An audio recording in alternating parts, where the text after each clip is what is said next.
Halo guys, welcome to channel Ayahnya Adel. Di episode kali ini gue akan menghadirkan sosok dapur wanita yang lebih banyak mengisi apa ya?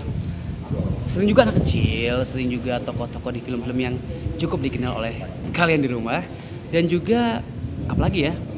Gak usah diceritain, nanti orangnya aja langsung yang akan ceritain. Oke, jadi stay tune di channel Ayahnya Adel.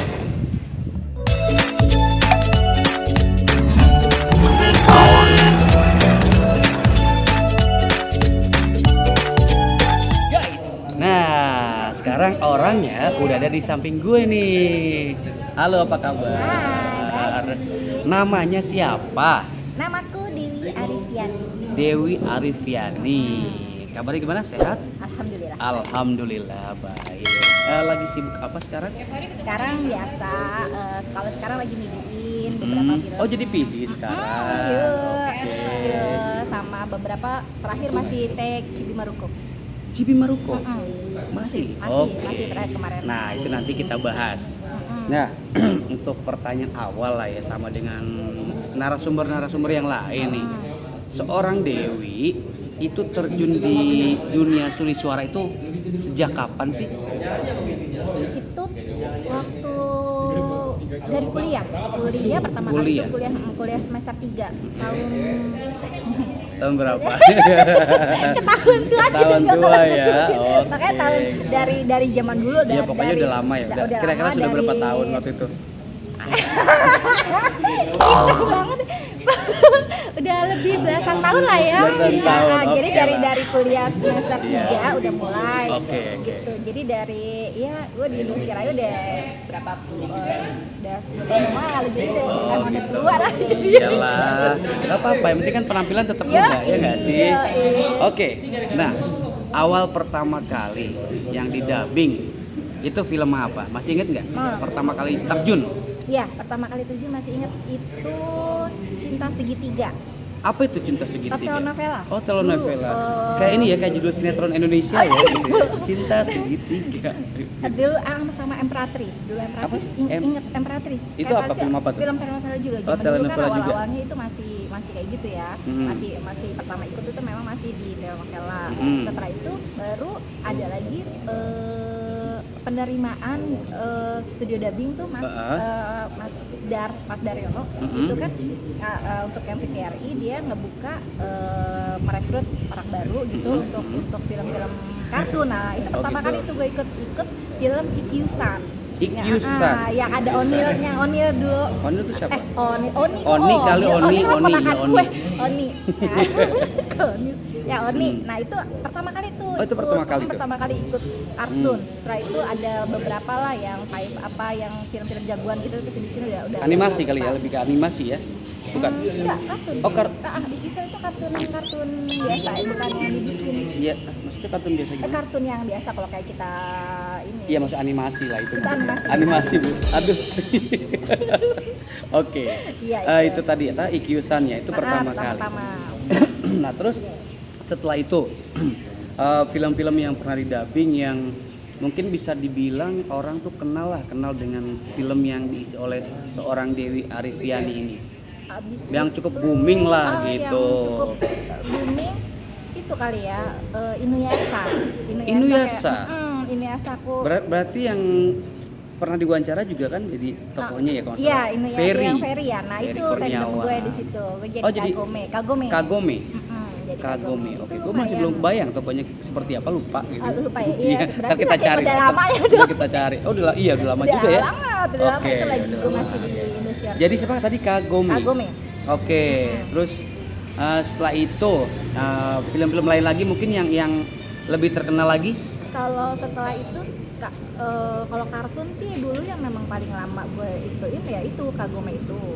Terus kesini kan banyak kayak udah macem-macem Korea, apa India gitu segala. Kalau yang Nah, Korea deh. Kita bicara soal Korea. Yang sempat dikenal oleh pemirsa di rumah. Apa ya? Dulu sih pernah ikut judulnya yang lupa gue. Lupa ya? Udah banyak. Terus Oke. ada palingan itu yang apa yang Boys Before Flower yang tapi yang Oh, Boys Before Flower. Tapi yang versi untuk Indonesia kan dulu udah ada pernah juga kan versi dubbingan yang lain. Nah untuk versi untuk TV yang lain TV maksudnya. yang lain untuk kita juga udah pernah itu. Terus Janggem, terus Yeondeok gue pernah di Indonesia tuh Ratu Yeondeok tuh gue sebagai Ratu Yeondeoknya pernah juga. Itu lumayan booming juga itu dulu. Oh iya. Oh ya ngomong-ngomong kalau nggak salah lo kan tergabung di salah satu stasiun TV ya waktu itu ya yang dikontrak ya sama teman-teman yang udah pernah diwawancara juga ya. Oke. Nah terus oke lah tadi animasi udah pernah, Korea juga yang booming juga udah pernah. Mungkin untuk film-film movie-nya pernahkah yang sempat atau India gitu atau apa? Kalau movie dia agak lupa. Kalau movie sih dulu biasa lah. Kuchiko Hotahe zaman dulu kan. Kuchiko Hotahe. Itu versi yang Indosiar kali ya? Ya, kan ada yang versi lain gitu ya. Tentu yang versi Indosiar waktu jadi yang perannya Rani. Rani. Jadi salah satu. Kan ada dua kan Kajol, satunya lagi ya itu kan siapa sih namanya, perannya namanya Nadia. Gue jadi perannya namanya Nadia tapi tokohnya nggak tahu sih nama tokonya siapa. Nama pemerannya nama artisnya Rani nama artisnya kan? Rani tapi tokonya siapa gue lupa. Gitu ya, yang tahu silakan komen di bawah ya. Kira-kira siapa. Itu gue udah lupa. Nah oke. Terus kita bicara soal Chibi Maruko-chan ya. Chibi Maruko-chan itu kan dulu juga pernah didubbing ya. Sebelum itu yang Dewi yang dibuat di Indosiar. Yang sekarang. Yang sekarang. Bukan. Di salah satu TV ya. Iya. Antv ya kalau nggak salah. Kalau itu kan Chibi Maruko itu kan dulu gue ingat pernah juga terlibat kalau nggak salah dulu. Tapi zaman gue masih di stasiun TV juga. Tapi itu dia untuk yang lain ya. Maksudnya itu udah tahun berapa tahun kan waktu itu kalau nggak salah udah lama banget. Akhirnya muncul lagi ya kan. Muncul lagi. Sekarang dagingan barunya lagi akhirnya gue yang ngisi gitu. Nah ini lucunya. Chibi Maruko-chan ini yang bersuara, yang mendubbing suaranya yang pertama itu namanya Dewi juga ya? Dewi. Sekarang yang versi terbarunya Dewi Chibi juga. Maruko emang harus Dewi yang isi. Mungkin ya. Dan bini gue juga sama. Itu nggak ada hubungannya ya. Oke. Nah kita bicara itu udah cukup. Nah sekarang selama lo memulai menjalani proses sebagai seorang dubber, pernah nggak lo punya pengalaman yang bisa dibilang menyenangkan lah, yang mungkin nggak bisa lo lupakan gitu selama karir lo sebagai seorang pesulih suara?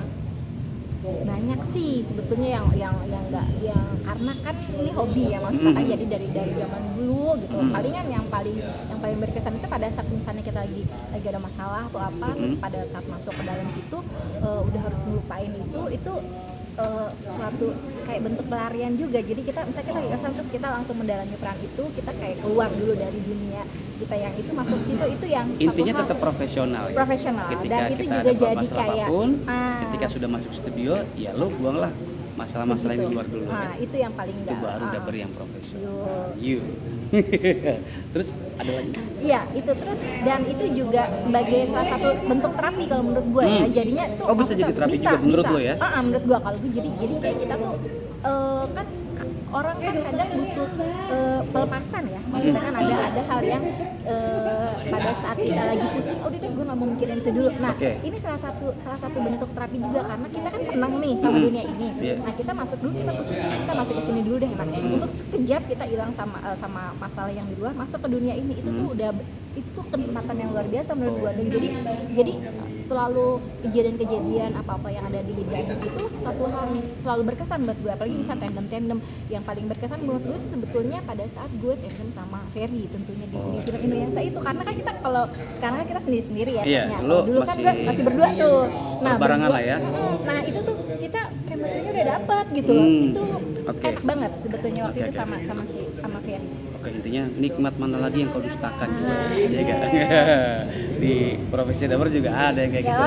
Nah, kalau pengalaman yang menurut lo kurang menyenangkan atau tidak mengenakan lah selama lo jadi dubber?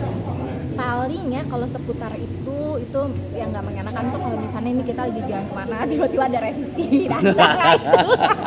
Ini curhat, kalau ini curhat ini. Itu palingnya tuh satu nggak gitu ya. dadakan. Jadi harus datang ya. Lagi kasih jalan-jalan gitu kan. Tiba-tiba ayo datang revisi gitu. Nah, gitu tuh satu lo dadakan. Nah, itu paling yang kayak gitu-gitu. Harus dadakan kayak gini film. Nah, itu yang kayak gitu-gitu dong sih, tapi lebih banyak senengnya sih dibanding Betul. susahnya gitu. Semua orang atau semua dabar itu boleh bilangnya kayak gitu. Iya. Oke. Sekarang BTW kayak bahasa tahu enggak sih? Seorang Dewi Arifian ini kan juga kalau tidak salah suaminya juga seorang voice talent. Yoi. Iya kan? Boleh diperkenalkan dong namanya siapa? Jangan terkenal. Morgan Pasaribu. Morgan Pasaribu. Oh, pasti itu orang Jawa. Pasaribu orang Jawa. Oke. Nah, kalau boleh sedikit tahu, gimana ceritanya gitu? Lo seorang dabar, dia juga seorang dabar, voice talent juga. Gimana bisa jadi akhirnya sekarang bersatu menjadi sebuah ikatan yang itu udah biasa lah. Udah biasa. Ya Udah kan? banyak ya? Pasti banyak gitu. ya kan ketemu dia kan Ya mungkin kan pemirsa nggak tahu gitu kan. Dia kan senior gitu, di salah satu studio waktu itu. Jadi dia lihat artinya orangnya senior dan junior jatuh cinta. Mari. Gitu. Kayak di film-film ini, apa film SMA zaman-zaman dulu gitu, kayak zaman agak-agak ketahuan tuanya. Buka kartu sendiri ya. Oke. Dan sekarang sudah menikah ya, sudah menikah dan ya sama-sama menjalani tetap sebagai seorang. Cuma beda kalau dia nggak ada dubbing lagi ya. Oh, udah nggak dubbing lagi ya? Udah cuma lebih ke iklan ya? Lebih ke iklan. Kalau aku lebih asik dong. Iya, insyaallah. Pundi-pundinya lebih asik kalau iklan. Oke, Dewi. Nah, sekarang ini gua tanya sama lu juga nih. Lu sudah kira-kira udah cukup lama ya jadi dapur ya? Lumayan. Nah, lu gua rasa kita ya lebih kita tuh lebih menikmati kan profesi sebagai dapur. Nah, yang jadi pertanyaan gue, menurut lu profesi dapur itu menjanjikan atau tidak? Actually sebenarnya kalau menurut gue itu kalau kondisinya itu fair, sehat gitu, maksudnya dalam kondisi kayak dulu kan misalnya tuh peraturan berubah-ubah gitu ya. Kalau misalnya sebetulnya kalau kebutuhan itu sebetulnya menurut gue tuh perlu banget dan itu tuh menjanjikan sebenarnya. Menjanjikan ya, intinya menjanjikan ya. Iya, di negara-negara lain pun kan setiap film yang masuk sebentar itu pesawat menjemput saya, jadi agak-agak gimana gitu ya. Ntar ya, tunggu ya, saya lagi interview dulu. Oke, lanjut. Kalau menurut gue sih sebetulnya menjanjikan. Dan menjanjikan banyak ya, loh, banyak kan yang tadinya dia tidak berpikir untuk jadi dapat, tiba-tiba dia pas jadi dapat, alhamdulillah. Gitu. Nah, itu dia juga mau gua tanyakan juga. Kan ini banyak juga nih sekarang bermunculannya dabar-dabar baru. Walaupun bisa dibilang regenerasinya itu agak lambat ya tadinya ya. Iya, nah, betul. Sekarang ini kan karena dubbing lagi booming nih, muncul banyak banget nih. Ya, istilah newcomer di dunia dubbing. Bolehkah gue minta saran dari seorang lo untuk para newcomer yang mau menekuni sebagai seorang dubber? Tipsnya deh apa gitu?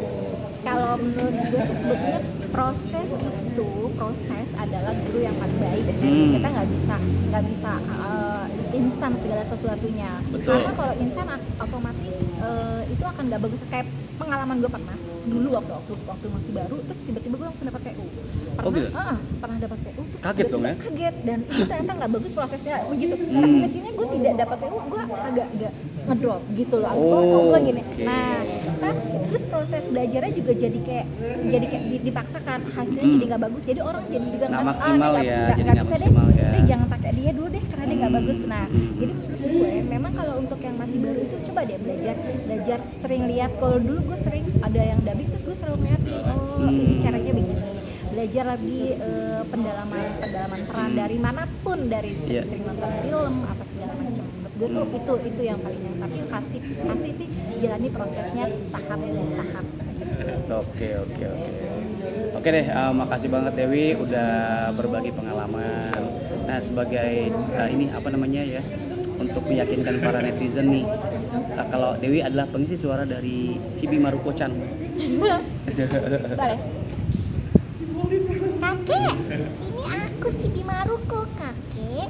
Kakek, aku mau pulang. Kakek mau kan temenin aku? Oke. Oke Dewi, makasih banyak ya udah mau hadir di channel Ayahnya Adel. Oke guys, kita ketemu lagi di video-video Ayahnya Adel berikutnya. Sampai jumpa. Assalamualaikum warahmatullahi wabarakatuh.